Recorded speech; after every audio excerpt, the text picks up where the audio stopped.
informativo.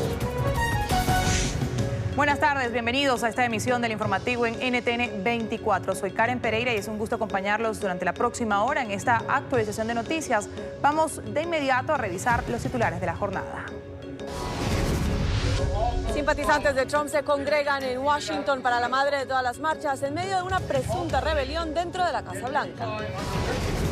Militares venezolanos habrían mantenido reuniones secretas con el gobierno de Estados Unidos. Así lo revela hoy el diario The New York Times. Más adelante en el informativo, ¿qué discutieron en los encuentros? Autoridades de Cincinnati revelan estos videos de cámaras de seguridad que muestran cómo inició el tiroteo en el que 4 personas fallecieron. El atacante realizó 35 disparos en poco más de 4 minutos. Así fue el operativo en el que cayó el narcotraficante conocido como Cucho. Estas imágenes revelan cómo vivía el capo en la zona de la triple frontera entre Paraguay, Argentina y Brasil.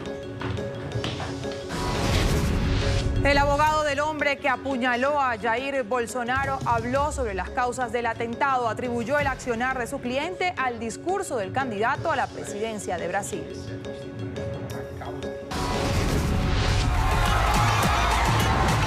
Controversial campaña feminista en México. El aviso que busca empoderar a las mujeres hace un guiño a favor del aborto legal. En NTN 24 tenemos a una de las protagonistas del anuncio. Otro terremoto, esta vez en el sur de Filipinas. El sismo de magnitud 6.4 no dejó víctimas, aunque sí daños en infraestructuras. En deportes, etapa emocionante en la Vuelta a España. Simon Yates recobró la camiseta de líder y 3 latinoamericanos se mantienen en el top 10.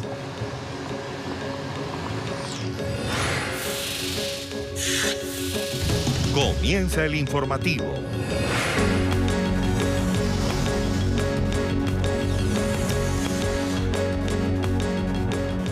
Decenas de personas se reúnen a esta hora en la Explanada Nacional en Washington para mostrar su apoyo al presidente Donald Trump y resaltar la cultura estadounidense. El evento, denominado La Madre de todas las protestas, se da en momentos críticos para el mandatario tras la revelación de una presunta rebelión en el interior de la Casa Blanca. 1:03 de la tarde en Washington. NTN 24 está en el lugar de la noticia con Emiliana Molina. Emiliana, buenas tardes. ¿Cuál es la situación a esta hora? ¿Qué tal? Muy buenas tardes. Así es, aquí ya hay decenas de manifestantes congregados, simpatizantes del mandatario estadounidense Donald Trump. Incluso hay un camión aquí a mi mano izquierda haciéndole campaña al mandatario estadounidense para su reelección en 2020. Este camión tiene varias pancartas que dicen que están abogando para asegurar las fronteras en Estados Unidos. También los simpatizantes de esta manifestación aseguran que están aquí para conservar los principios estadounidenses, la bandera americana, el himno nacional, y como podemos ver a mi derecha hay varias personas con banderas del mandatario estadounidense, con pancartas en apoyo a él, también diciendo que quieren crear fondos para construir precisamente el muro en la frontera.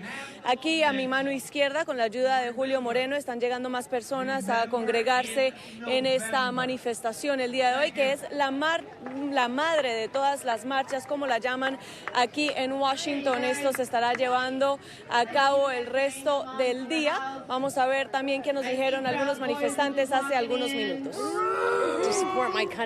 Estoy aquí para apoyar a mi país. Soy una patriota estadounidense. Creo en mi país y nuestros derechos son nuestra constitución, y para apoyar al presidente de los Estados Unidos.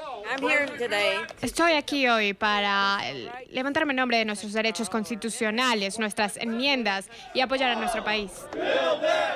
Precisamente los vamos a dejar en este momento con las imágenes. Están cantando y coreando los manifestantes en este momento que creen el muro en la frontera. Las palabras, replicando las palabras del mandatario estadounidense. Con estas imágenes los dejamos y continuamos con el informativo. Regreso al Centro Internacional de Noticias. Emiliana Molina, estamos en directo. Gracias, Emiliana, por este reporte desde Washington. Mientras tanto, en las últimas horas, Donald Trump arremetió de nuevo contra The New York Times. El mandatario estadounidense instó al fiscal general Jeff Sessions a investigar al diario e identificar al autor de la columna anónima publicada el miércoles y en la que se asegura de una resistencia al interior de la Casa Blanca. Trump afirmó desde Dakota del Norte que la publicación trasciende el debate político y se convirtió ya en un asunto de seguridad nacional, por lo que tomará medidas contra el periódico.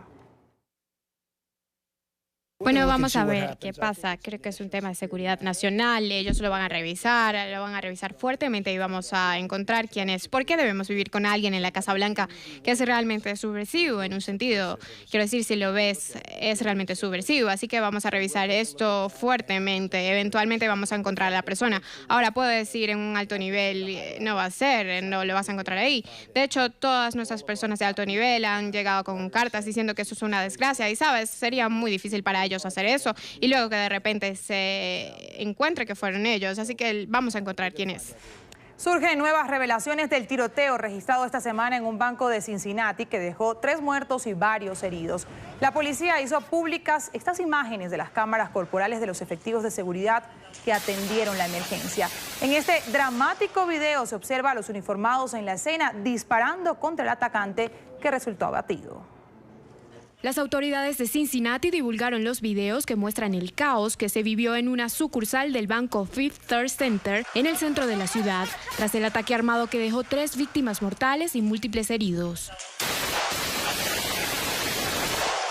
En una de las grabaciones del circuito cerrado de seguridad, se observa al atacante identificado como Omar Santa Pérez, de 29 años de edad, descargando su 9 milímetros semiautomática en el lobby de la sede contra cualquier persona que se encontrara a su paso, mientras uno de los efectivos que custodiaba las oficinas ayuda a los trabajadores y clientes a resguardarse, evitando que se convirtieran en el blanco. Según reporte de la policía, el sospechoso realizó 35 disparos en 4 minutos y 28 segundos. En otra de las imágenes tomada de las cámaras corporales de los efectivos de seguridad que acudieron a la escena, queda constancia del proceder de los uniformados, quienes a su llegada al banco y al avistar al atacante dispararon a través del vidrio abatiendo a Santa Pérez casi inmediatamente. Entre la información que se hizo pública también se dio a conocer que el tirador, quien era residente de Cincinnati desde 2015, tenía un bolso en el que cargaba unas 200 municiones. Su arma de fuego era aparentemente legal y no era un ex trabajador del banco como se dijo inicialmente. Hasta el momento siguen sin conocerse sus motivaciones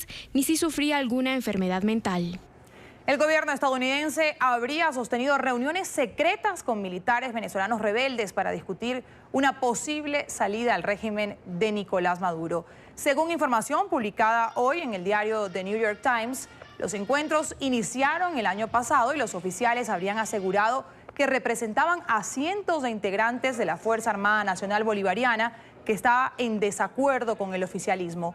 El texto señala que los efectivos habrían solicitado radios de comunicación cifrada mientras establecían un plan para derrocar a Maduro con un gobierno de transición que ejerciera funciones hasta que pudieran celebrarse nuevas elecciones. El presidente de Colombia, Iván Duque, volvió a referirse a la situación en Venezuela. Calificó de dictadura el régimen de Nicolás Maduro. Justificó su decisión de retirar a su país de UNASUR. Nuestro periodista Gabriel Villa tiene las declaraciones del mandatario. Gabriel, una buena tarde. Un saludo cordial. 6º taller Construyendo País, liderado por el presidente Iván Duque, esta vez en el municipio de Amagana, el suroeste del departamento de Antioquia Occidente de Colombia.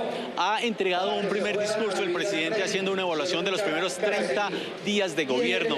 Ha hablado del tema internacional sobre Venezuela. Ha reiterado que Venezuela es una dictadura y que por eso Colombia toma la decisión de retirarse de UNASUR. Según él, este organismo ha ayudado y ha impulsado para que se tenga esa dictadura en Venezuela. Ha manifestado también que se llevó la discusión a través del canciller a nivel y carácter internacional para que se hable y se discuta el tema de los migrantes venezolanos. Se espera que durante el transcurso del día entregue alguna declaración sobre si se mantiene o no la mesa de conversaciones con la guerrilla del ELN y ha reiterado también su política sobre seguir controlando la venta de estupefacientes, sobre todo el decreto que firmó en los últimos días, donde se autoriza a los miembros de la policía para que se incauten las dosis que puedan tener algunas de estas personas. Ha dicho también que en Colombia se va a habilitar una línea de atención 167 para que la ciudadanía denuncie la venta de estupefacientes por parte de algunos jíbaros sobre el territorio, pero ha hecho mayor énfasis sobre el tema de Venezuela, sobre el tema de la salida de UNASUR y sobre el tema de los migrantes venezolanos. Ustedes saben mejor que nadie que lo que hay en Venezuela es una dictadura que ha atropellado a la ciudadanía, que ha acabado con las libertades, que además ha arruinado los poderes públicos y que ha ido sembrando una gran desolación. Y una de las causas por la cual esa dictadura se fortaleció tanto fue porque ese organismo multilateral llamado UNASUR sirvió como instrumento para fracturar el sistema interamericano y para validar muchas de las acciones que ese régimen estaba empleando contra la ciudadanía. Siempre dije durante la campaña que un país como Colombia, que es respetuoso de la Carta Interamericana, no puede aceptar esos atropellos y mucho menos hacer parte de un organismo que ha propiciado esos atropellos. Por eso en estos 30 días también cumplimos nuestra palabra y anunciamos el retiro de Colombia de UNASUR, como tantas veces lo reclamó la ciudadanía colombiana.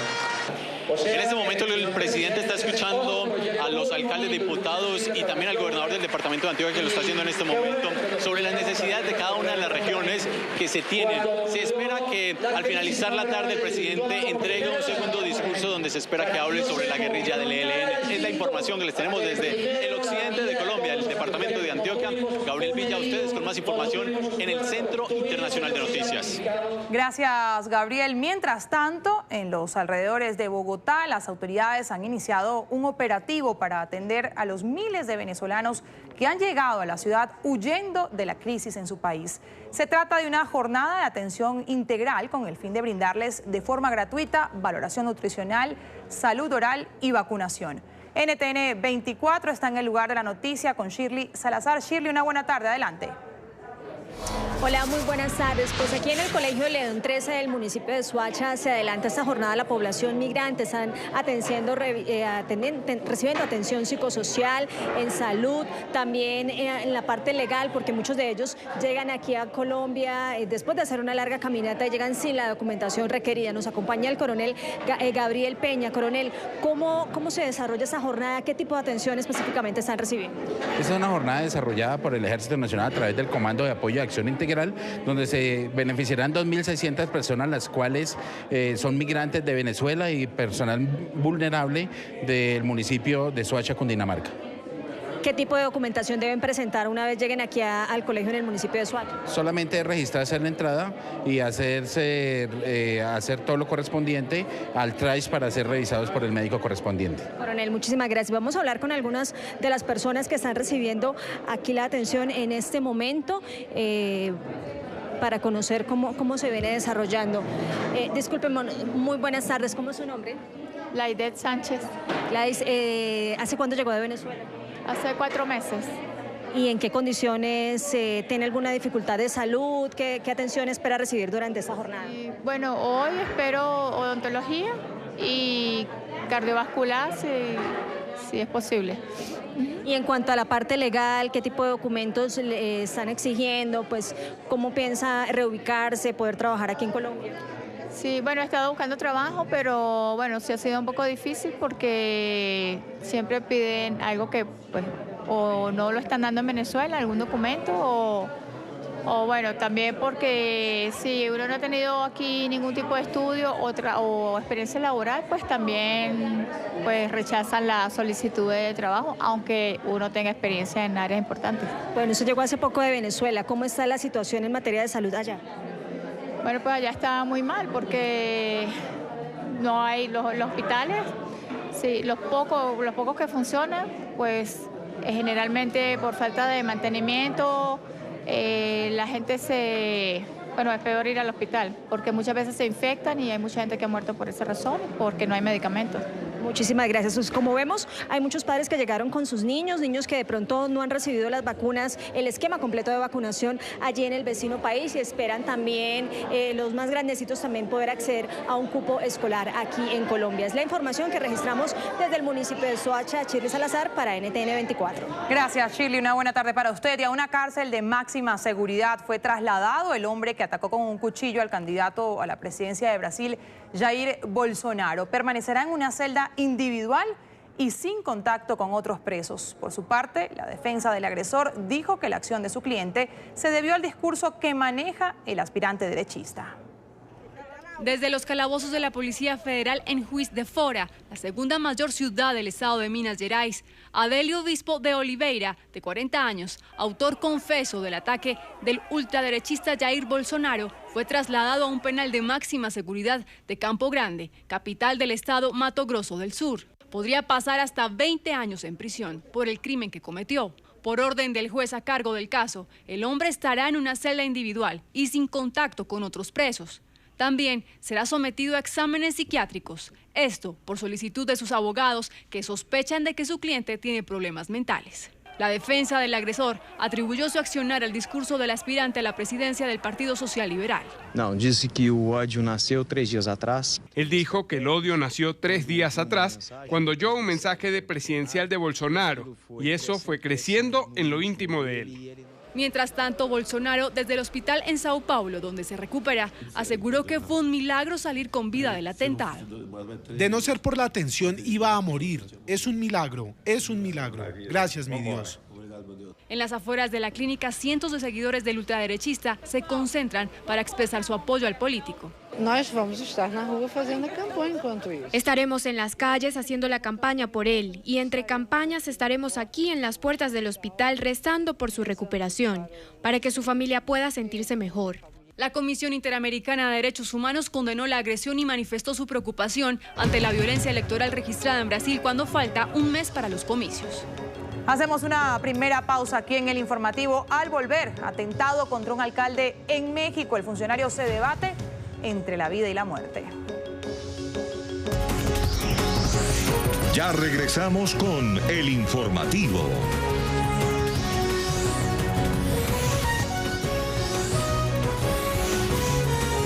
Continuamos con el informativo.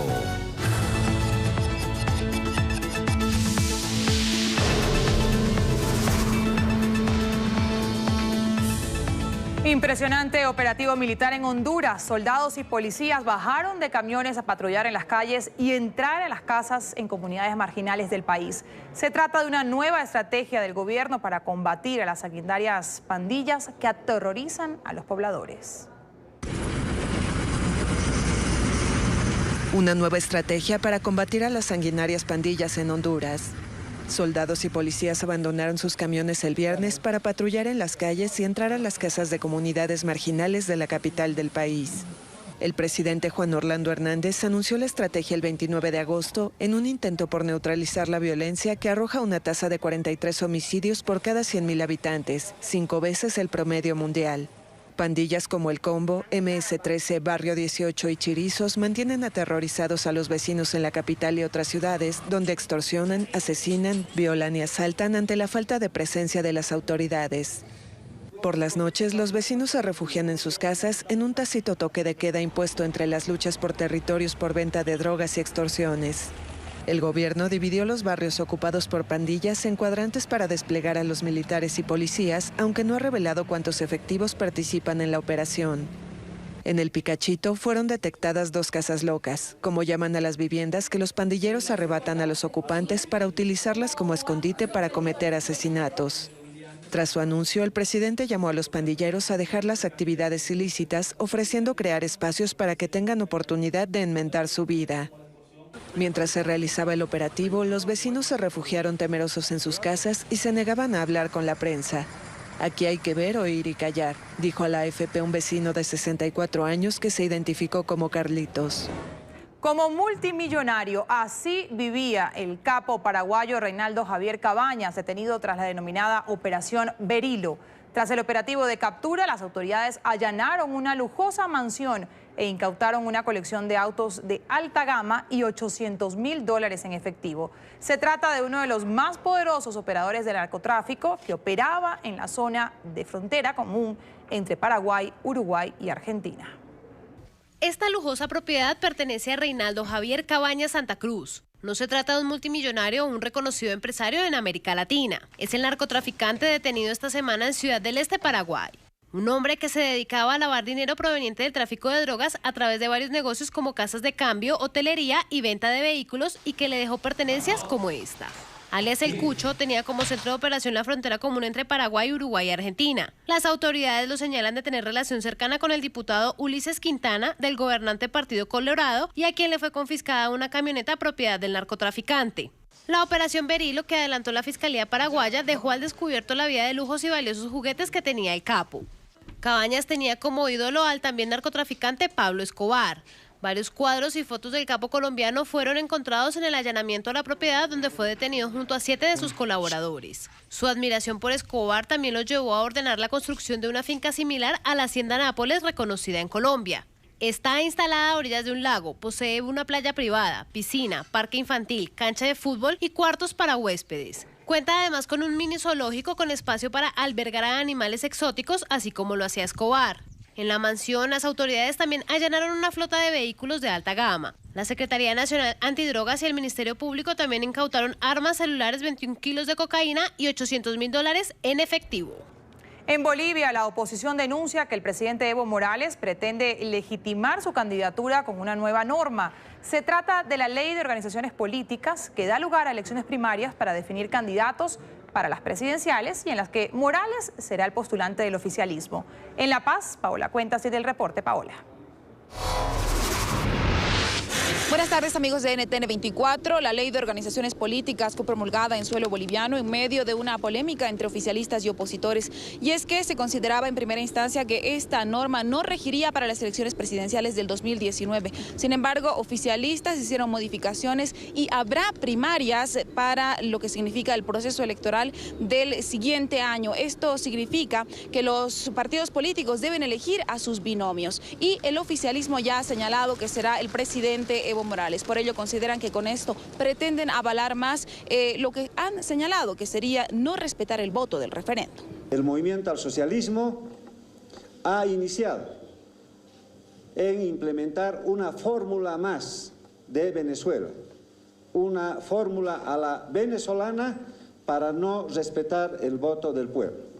Ocurre que ahora nos están queriendo maquillar con una supuesta ley de partidos políticos el no respeto al voto del pueblo del 21 de febrero. Se matará el 21 de febrero y se busca legalizar la trucha candidatura de Evo Morales, porque se hará un referéndum nuevamente vinculante, entre comillas, para el binomio de todos los partidos políticos y obviamente estará Evo Morales. Creemos que Bolivia está en emergencia y la democracia se nos está muriendo. Es importante que todos los bolivianos estemos atentos ante ello. Para oficialistas no era necesaria ninguna otra norma para habilitar al presidente Evo Morales. Señalan que es suficiente con la luz verde que dio el Tribunal Constitucional. Los candidatos del movimiento al socialismo son Evo Morales a presidente y Álvaro García Linera a vicepresidente. Que esos fallos que emite el Tribunal Constitucional son vinculantes de obligatorio cumplimiento y no admiten recurso ulterior alguno. Entonces, la cosa está clara. Querer decir que esta ley le va a respaldar o lo viabiliza o ayuda a que Evo Morales y Álvaro sean candidatos otra vez es una falacia total. El fallo constitucional sí, así lo es. Eso viabiliza. Así se prevé que las primarias para elegir a los binomios se lleven a cabo en enero de 2019 y el proceso electoral como tal en octubre del mismo año. Ya las plataformas ciudadanas y los activistas del Bolivia Dijo No anuncian movilizaciones y resistencia en contra de una repostulación del presidente Morales. Con la información retorno al Centro Internacional de Noticias. Buenas tardes. Buenas tardes, Paola. Y la inflación en Venezuela continúa elevándose según los registros de la Asamblea Nacional de mayoría opositora. En agosto, según el Parlamento, el incremento del índice de precios llegó a un 223.1% y el dinero no le alcanza a los ciudadanos para cubrir sus necesidades básicas, aún con las medidas económicas impuestas recientemente por el gobierno. Estamos registrando una inflación diaria del 4%. La inflación del mes de agosto se situó en 223,1%, la acumulada entre enero y agosto de este año se ubicó en 34.680,7% y la anualizada entre agosto de 2017 y de 2018 se ubicó en 200.000%. Así lo informó el presidente de la Comisión de Finanzas de la Asamblea Nacional, quien indicó que esto se debe a lo que calificó como un paquetazo económico del gobierno nacional. De la maxi devaluación que se hizo en agosto, el 20 de agosto, el 17, perdón, de agosto, donde pasó el dólar DICOM de 400.000 a 6 millones de bolívares. También influye en esto el aumento de la supuesta lista de precios acordados, que estamos registrando aumentos de más del 1000% en varios rubros, igual los bienes, los servicios. Aseguró que con estas medidas solo se golpea a los empresarios, que en muchos casos irán a la quiebra por no poder pagar sueldos y reponer inventarios, y a los trabajadores, que con el aumento de sus impuestos tendrán que sostener económicamente el gobierno nacional. Se planteó un paquetazo fiscal donde los venezolanos ahora, después de todo este desmadre económico por parte del gobierno, pues sencillamente nosotros ahora tenemos que salir a resolverle el problema a la economía venezolana. Es decir, los venezolanos con sus impuestos, con sus esfuerzos, somos los que tenemos que salir de esto. Se está generando desempleo, o estamos yendo a empleos informales, donde nosotros vemos ya una escalada del trabajador a destajo, pues que trabaja por días o se le paga por semanas. El diputado Rafael Guzmán aseguró que las estimaciones de una inflación de 1.000.000% por parte del Fondo Monetario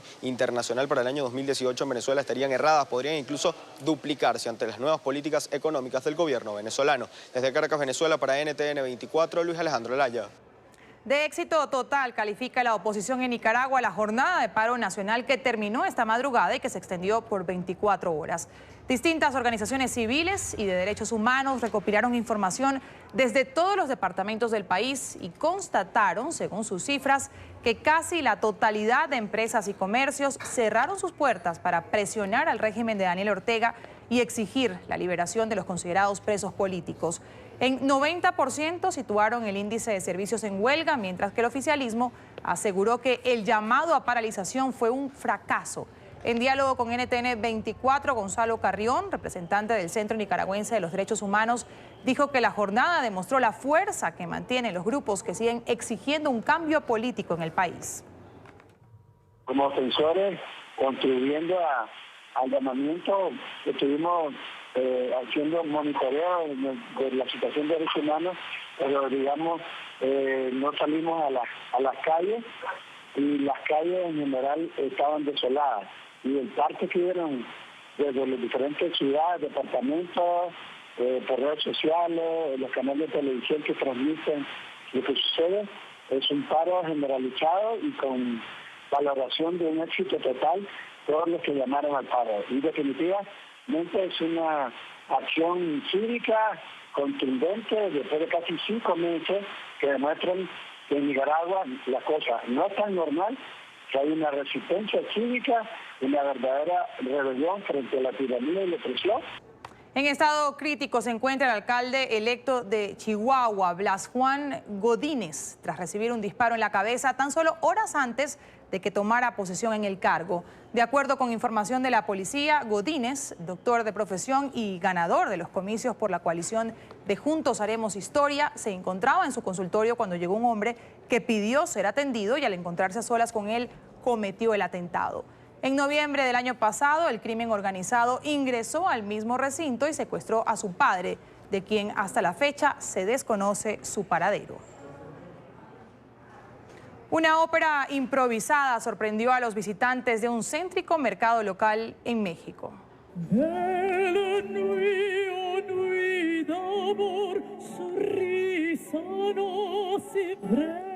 En un esfuerzo por llevar el arte a sectores menos favorecidos, un grupo de tenores deleitó con su talento musical a decenas de compradores y vendedores que cumplían con su jornada laboral, atendiendo los puestos de frutas y verduras.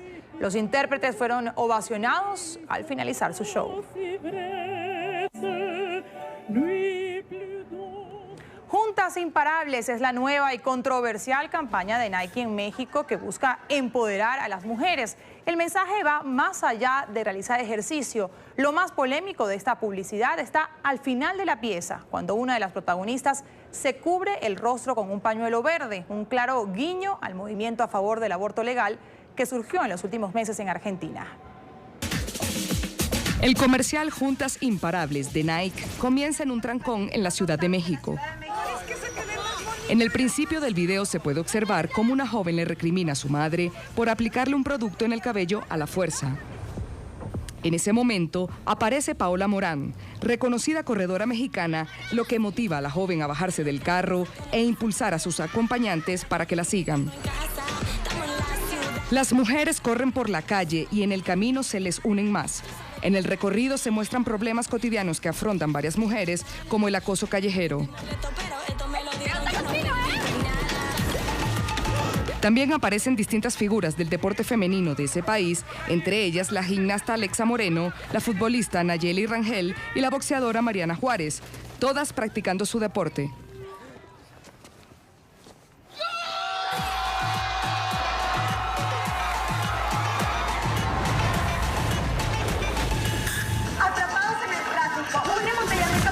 El grupo es detenido por unos obreros que les exigen que regresen a sus carros. Métanse a sus carros. Pero la boxeadora Juárez le abre paso a sus compañeras. Después de eso, la protagonista aparece con un pañuelo verde atado en la cara, montando a caballo con sus compañeras, lo que representa un símbolo de la lucha de las mujeres argentinas a favor del aborto. La legalización del aborto en ese país fue rechazada recientemente tras un largo debate que duró más de 17 horas. Sin embargo, el Movimiento Verde, como se le conoce a las partidarias de la interrupción voluntaria del embarazo, aseguró que seguirá la lucha. En NTN 24, Nayeli Rangel, futbolista mexicana y una de las protagonistas de esta campaña, dijo que la iniciativa busca que la sociedad vea el papel clave que desempeñan las mujeres en el mundo. No importa qué condición, qué tipo de ejercicio hagas, lo importante es movernos y demostrar también que la mujer tiene un peso importante en la sociedad, no tanto como en cualquier aspecto como en el deporte. Yo creo que nos manda a todas a llamar a que sigamos levantando la voz y que sigamos haciendo nuestros roles normales en la sociedad. Particular protesta en Buenos Aires, Argentina. En medio de la crisis económica y las recientes medidas anunciadas por el gobierno de Mauricio Macri, profesores y estudiantes universitarios piden que el presupuesto para la educación no se vea afectado. Sentados en las calles cercanas a los centros educativos, los profesores exigen un aumento en el salario y los alumnos quieren más inversión pública. Hechos que por ahora no contempla la administración Macri, que busca eliminar el déficit fiscal primario del próximo año como parte del acuerdo que hizo esta semana con el Fondo Monetario Internacional. La problemática que estamos teniendo es por el tema del ajuste en ciencia técnica, la desaparición de los ministerios, las paritarias con los docentes y la falta de dinero para hacer investigación en el país. Sin ese dinero de investigación, las líneas de investigación se mueren y nosotros como estudiantes de la facultad tenemos el problema de que si nuestros docentes no cobran, perdemos el cuatrimestre y perdemos días de clase. Y además los investigadores tienen ese mismo problema. Los investigadores jóvenes, recibidos, doctores recientemente, no tienen forma de insertarse en el sistema científico y ahora el temor y lo que está empezando a suceder en realidad es que se vuelve a configurar una fuga de cerebro donde los recursos humanos que se forman en el país, que están preparados para dar una discusión de ciencia y de universidad, se tienen que ir porque este país no les da lugar. Hacemos una nueva pausa en esta emisión de noticias. Cuando regresemos tenemos la particular exposición de arte en la que puede saltar sobre la cara de Donald Trump. Ya regresamos con El Informativo.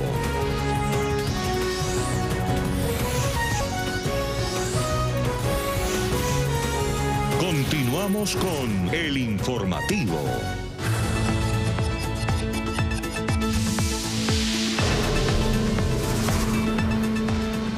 El Papa Francisco hizo un llamado a los obispos. El pontífice instó a los sacerdotes recientemente consagrados a rechazar los abusos en todas sus formas y a trabajar en unidad para hacer frente a una conducta inapropiada dentro de la Iglesia.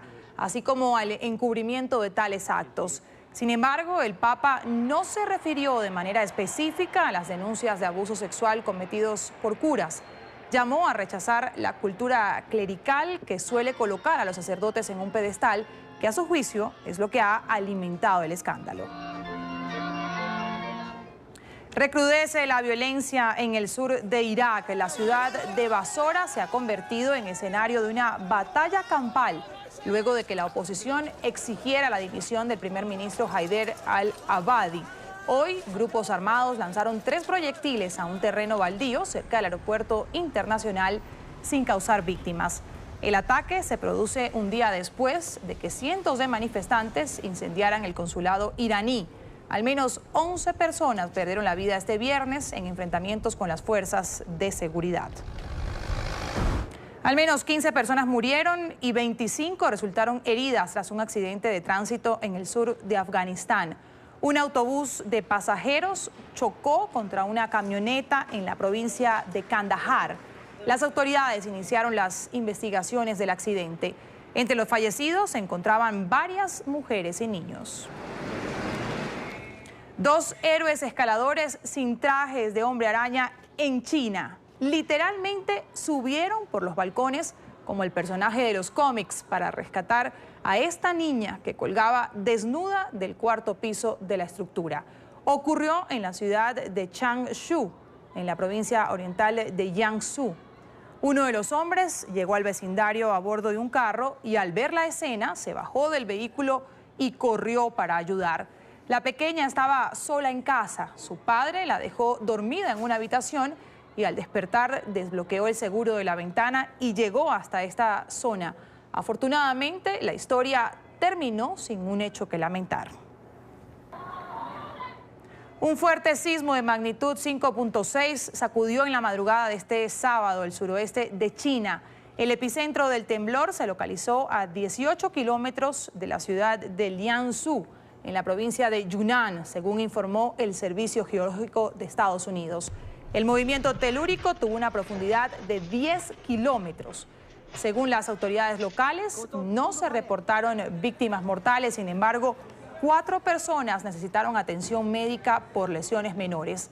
El sismo no generó una alerta de tsunami. Y otro terremoto de magnitud 6.4 sacudió el sur de Filipinas. El Servicio Geológico de Estados Unidos informó que el epicentro del temblor se registró a 9 kilómetros al noroeste de la localidad de Manay, a 28 kilómetros de profundidad. Decenas de personas fueron evacuadas de centros comerciales y algunos edificios presentaron daños estructurales. Hasta el momento no se reportan víctimas.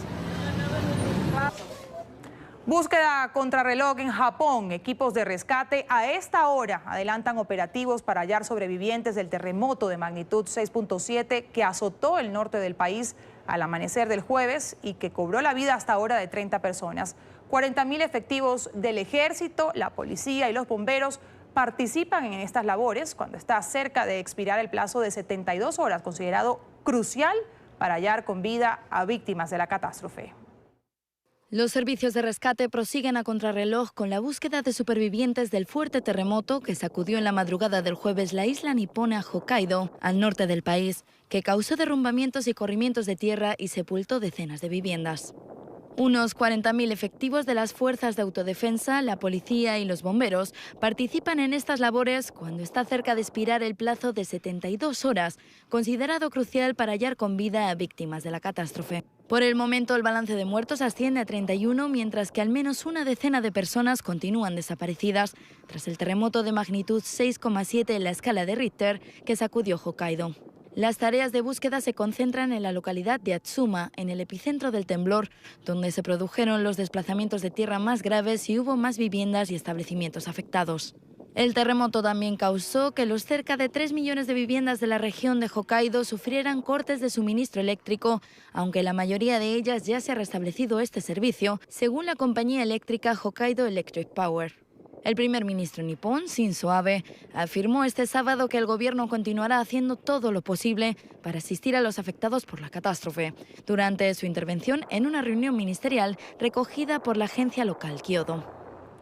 En España, una exposición internacional de fotografía presentó una obra interactiva llamada Jump Trump. Se trata de una cama elástica con la imagen del presidente de Estados Unidos, Donald Trump. Los asistentes aseguran que al saltar sobre la cara del magnate tienen la posibilidad de llevar adelante una suerte de venganza, aunque sea solo durante unos segundos.